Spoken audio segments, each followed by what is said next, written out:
कहूंगा जरा खोज करो 1983 से लेकर 2005 का इतिहास इस IGIMS का, और 2005 से 2024 की यात्रा। आपको अपने आप समझ में आ जाएगा कि अमावस्या कब लगी थी और पूर्णमासी कब हुई, ये इसका आपको अंदाजा मिल जाएगा, आपको खुद समझ में आ जाएगा। मित्रों, मैंने आपके सामने कम समय में एक लंबा सूची आपके सामने रखी है विकास की।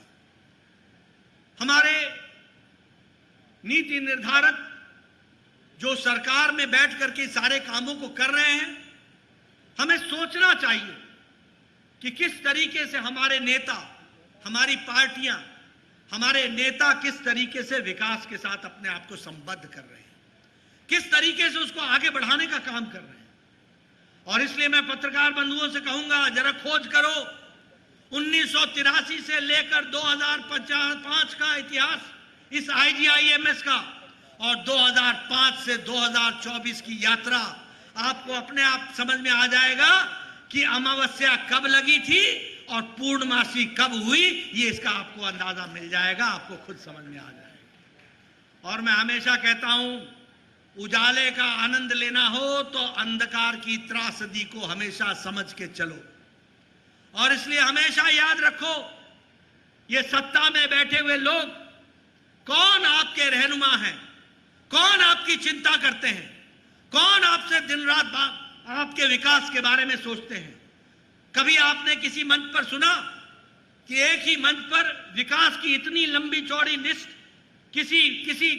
किसी दूसरी पार्टी के नेताओं ने रखने का प्रयास किया हो? उन्होंने हमेशा समाज को बांट करके फूट डालो और राजनीति करो, यही उनका उद्देश्य रहा है। मैं बिहार से जुड़ा हुआ हूं, मुझे आज बहुत खुशी है। कल मैं PMCH में जाने वाला हूं। मैंने पिछली बार कहा था कि मैं PMCH से मेरा विशेष संबंध है, क्योंकि यह शरीर इस धरती पर PMCH में ही विराजमान हुआ था। मुझे आने का सौभाग्य भी उसी PMCH में मिला था। और मैंने कहा था उस समय, नीतीश जी से भी कहा, और मंगल पांडे जी ने नीतीश जी के निर्देश का पालन किया और सुपर स्पेशलिटी ब्लॉक का शिलान्यास वहां हुआ। आज वो सुपर स्पेशलिटी ब्लॉक वहां पर बन करके तैयार हुई है। लेकिन मुझे खुशी है कि नीतीश जी ने एक विशेष चिंता करके आज वहां पर 5,642, मैं ठीक बोल रहा हूं, 5,462 बेड का दुनिया का दूसरे नंबर का अस्पताल बनाने का काम आज PMCH में हो रहा है।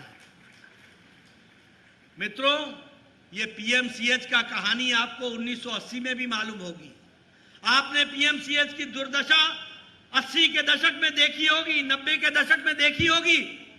एक समय में PMCH was one of the Pioneer institutions, और एक समय में ऐसा राज आया कि जहां हर कुछ चरने लग गया, कोई वहां काम नहीं, कोई विकास नहीं। नीतीश जी आए तो फिर से उसके विकास की कहानी शुरू हुई, और आज वहां सुपर स्पेशलिटी ब्लॉक भी बनकर के तैयार हुआ, और आज वहां 5,462 बेड का 3 फेज में बनने वाला दुनिया का दूसरे नंबर का सबसे बड़ा अस्पताल बन रहा है। आप समझ सकते हैं कि पटना और बिहार मेडिकल हब बन जाएगा। इस बात को भी हमको समझना चाहिए। इसलिए आप सब लोग जागृत नागरिक हैं। आप सिर्फ डॉक्टर ही नहीं हैं, आप सिर्फ मरीज के नब्ज ही नहीं पकड़ते हैं, आप नब्ज के माध्यम से भारत के समाज की नब्ज को भी टटोलने का आपको अच्छा आइडिया रहता है। इसलिए समाज को भी नेतृत्व देना आपकी जिम्मेवारी है।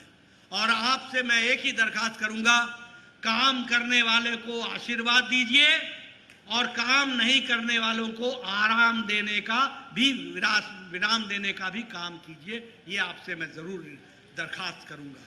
मुझे पूरा विश्वास है कि आप इस काम को आगे बढ़ाएंगे। मैं नीतीश जी को पुनः विश्वास दिलाना चाहता हूं। प्रधानमंत्री मोदी जी आतुर हैं, जल्द से जल्द दरभंगा का एम्स बने, और उसके लिए मैं कल जाऊंगा उसको देखूंगा भी और जल्द से जल्द उसका कार्य प्रारंभ होगा प्रधानमंत्री मोदी जी के कर कमलों द्वारा, ये भी मैं आपको बताना चाहता हूं। और इस विकास के कार्य को अनवरत हम आगे बढ़ाते चले जाएंगे और आपके नेतृत्व में यह आगे बढ़ेगा, ऐसा मेरे को पूरा विश्वास है। बिहार जो नई विकास के आयाम देख रहा है उसमें और तीव्र गति से हम आगे बढ़ेंगे। इन्हीं शब्दों के साथ आपका बहुत बहुत धन्यवाद और नीतीश जी का मैं विशेष करके धन्यवाद देता हूं, जिन्होंने पर्सनल तौर पर व्यक्तिगत रूप में हर चीज में रुचि लेकर के सभी विभागों में कार्य को दक्षता मिले इसका प्रयास किया है और यहां IGIMS के हर बारीकियों में जाकर पर्सनल इंटरेस्ट लेकर के इन्होंने इस काम को पूरा करने में अपना योगदान किया है। और all India institute of medical sciences Patna में भी रुचि लेकर उसमें भी जो आपने काम किया उसके लिए मैं आपको धन्यवाद देता हूं। आपके नेतृत्व में बिहार आगे बढ़ेगा, इसी विश्वास के साथ